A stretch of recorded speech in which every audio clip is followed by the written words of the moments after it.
compreendendo a história da Igreja à luz de Apocalipse. A história da Igreja resumida em Apocalipse nas igrejas de Éfeso, Esmirna, Pérgamo, Tiatira, Sardes, Filadélfia e Laodiceia. Fique conosco para o nosso primeiro episódio, Cristo entronizado nas igrejas.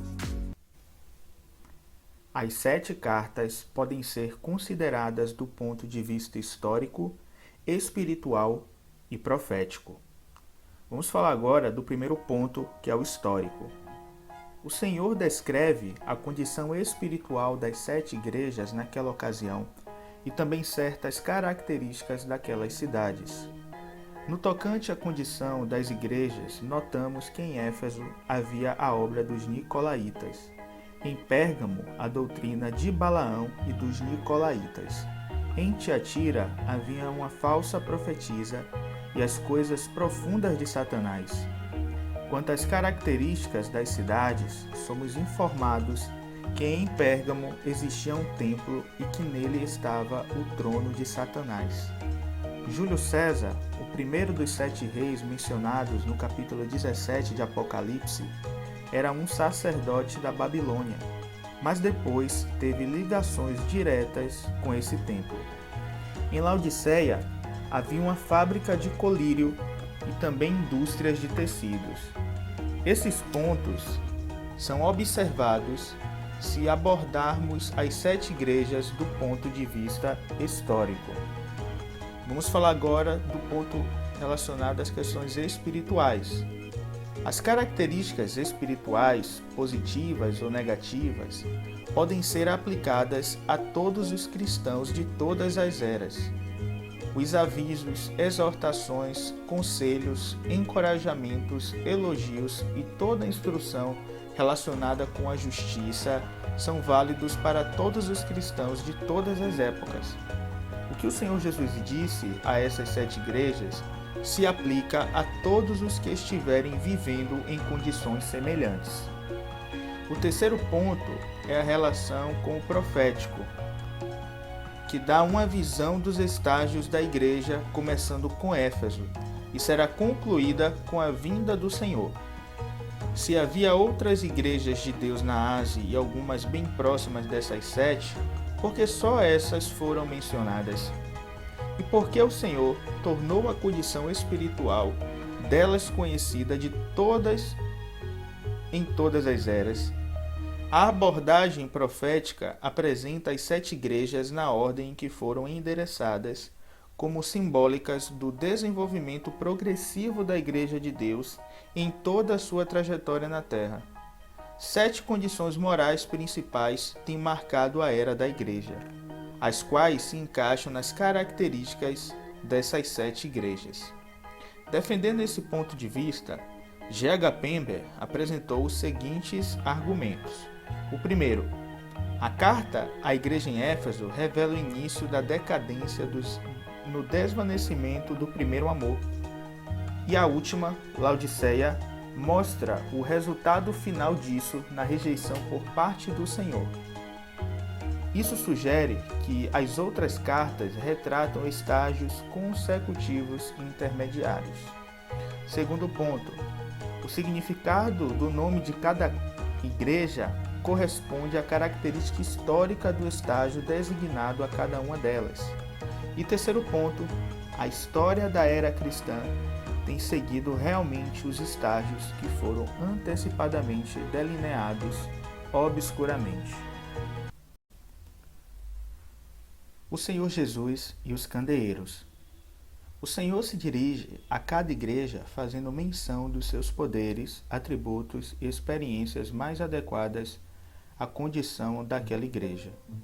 Uma comparação minuciosa revela que a descrição de sua pessoa dada no primeiro capítulo é repetida em porções na introdução de cada carta. Vejamos algumas delas. Primeiro, a igreja em Éfeso, ele lembra seu controle absoluto desses anjos protetores e vigilantes das igrejas. Ele conserva as 7 estrelas em sua mão direita e pode sustentar, restringir ou retirar esse ministério tão necessário e útil dos anjos, como está escrito em Hebreus capítulo 1, versículo 11.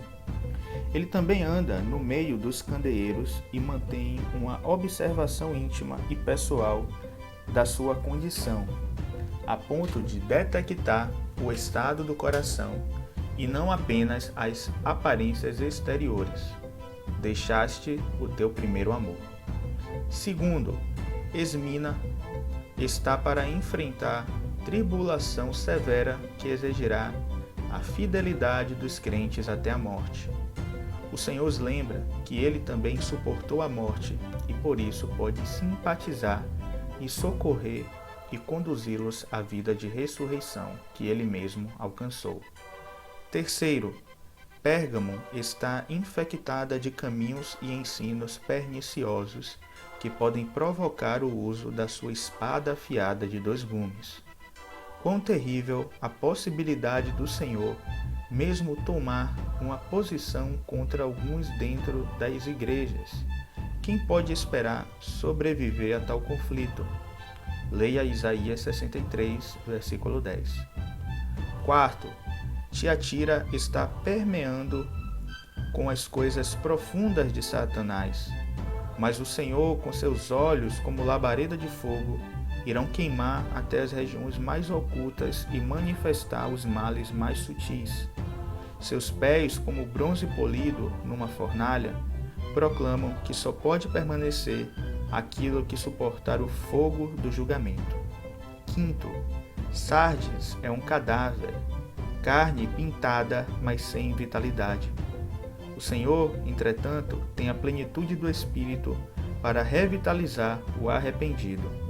Ele também tem a reserva plena do ministério dos anjos para disciplinar, proteger, socorrer e todos os outros serviços espirituais necessários nos domínios visíveis, onde Satanás ataca os santos. Sexto, Filadélfia é fraca, porém fiel. Aquele que é santo reconhece isso. Aquele que é verdadeiro será verdadeiro com todos os que forem assim com ele.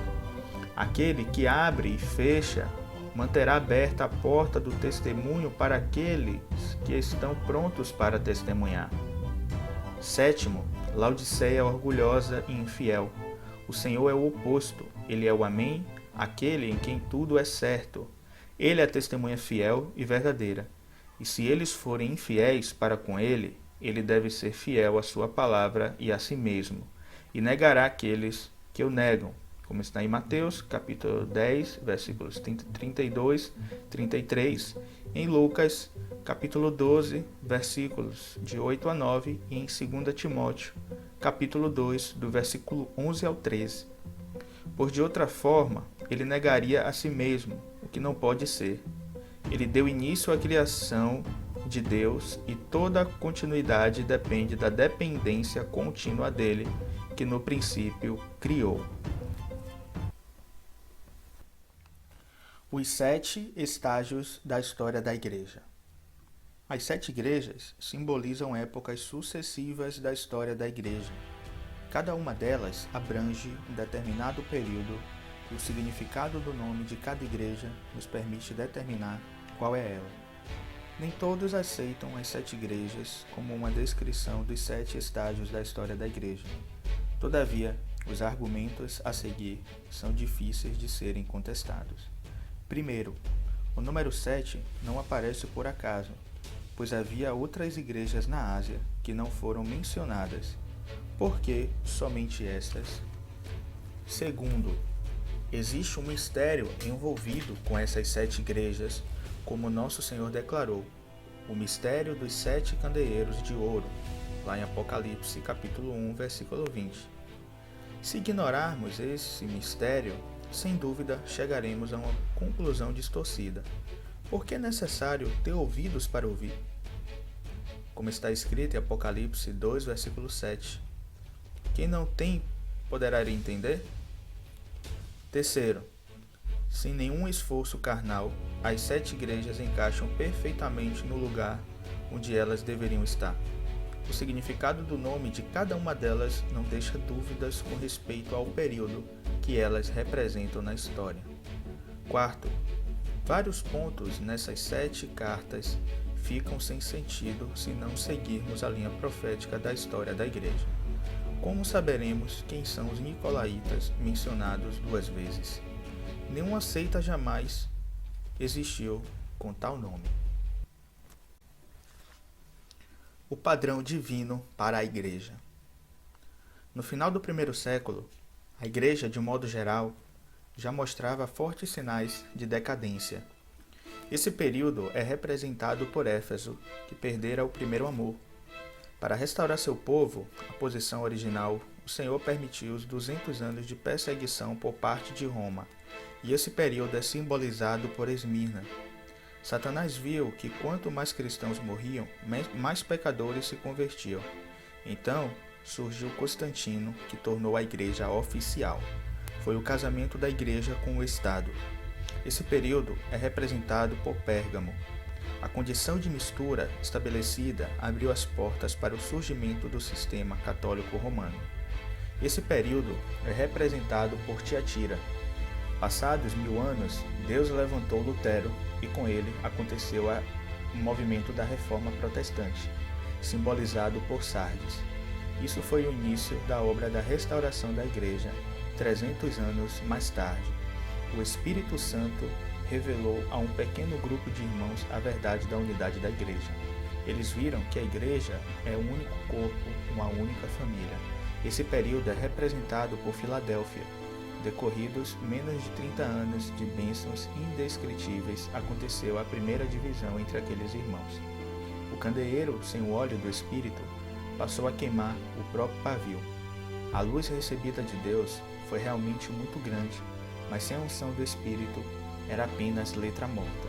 O resultado não podia ser outro senão orgulho espiritual. Esse período é representado pela igreja em Laodiceia.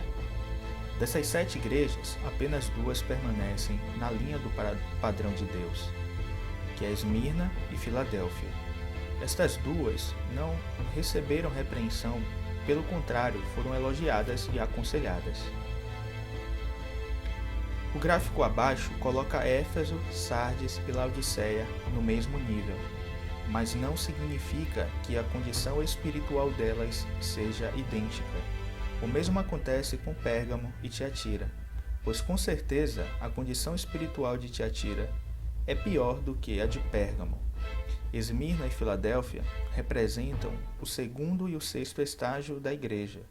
Esmirna está entre as 3 primeiras e Filadélfia entre as 4 últimas.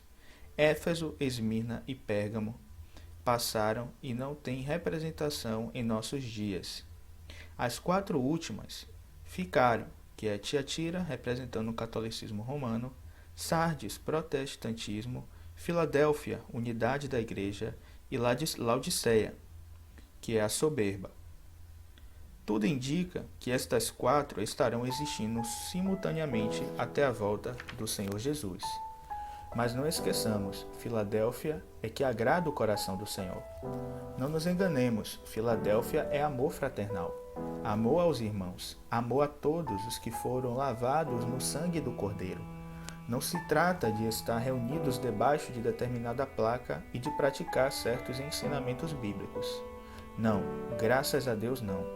Na sua infinita sabedoria, nosso Senhor não trancou a porta de Filadélfia para os que estão em Tiatira, Sardes e Laodiceia. Por ser, em primeiro lugar, um estado de coração, onde o amor de Deus governa nossa relação com todos os seus filhos, podemos encontrar em Tiatira, Sardes e Laodiceia irmãos e irmãs que vivem a realidade de Filadélfia. O triste é notar a ausência do amor fraternal entre os que dizem ser o testemunho de Filadélfia. O pior é quando a maravilhosa verdade da unidade passa a ser usada como uma plataforma para criticar e menosprezar os que não estão na mesma posição. Possa o Espírito Santo abrir nossos olhos espirituais para ver esse ponto vital do testemunho de Filadélfia, que é o amor fraternal.